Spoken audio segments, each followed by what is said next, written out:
Hello అందరికీ. Telangana special అయిన కాళ్ళ కూర మీకు ఎంతమందికి ఇష్టం? అండ్ నేనైతే ఇది ఫస్ట్ టైం కుక్ చేసిన. మస్తు టేస్టీ వచ్చింది. మా డాడీకి అయితే ఫుల్ ఇష్టం అనే వండిన. ఫస్ట్ కాళ్ళను అయితే 4 times to 5 times వాష్ చేసుకోవాలి.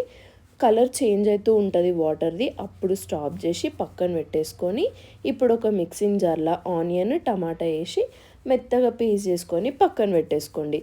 ఇప్పుడు ఒక కుక్కర్లో ఆయిల్ వేసుకొని వేడి కాగానే హోల్ స్పైసెస్ వేసి మిరియాలు వేసుకోండి. ఒక 6 to 8 మిరియాలు వేసేసుకోవాలి. మిరియాలు కంపల్సరీ.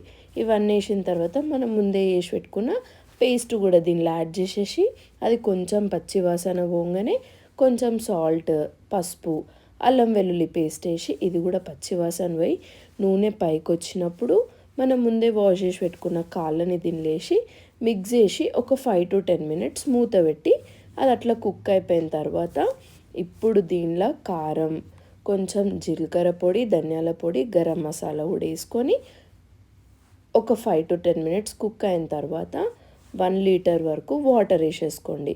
వేసి 10 విజిల్స్ వచ్చే వరకు వెయిట్ చేసి ఇప్పుడు ఒక చిన్న కడాయిలో డ్రై కోకోనట్, ఎండు కొబ్బరి అండ్ కొన్ని గసాలు రెండు వేయించేసి చల్లగా అయిపోయిన తర్వాత పేస్ట్ చేసేసుకొని పక్కన పెట్టేసుకోండి.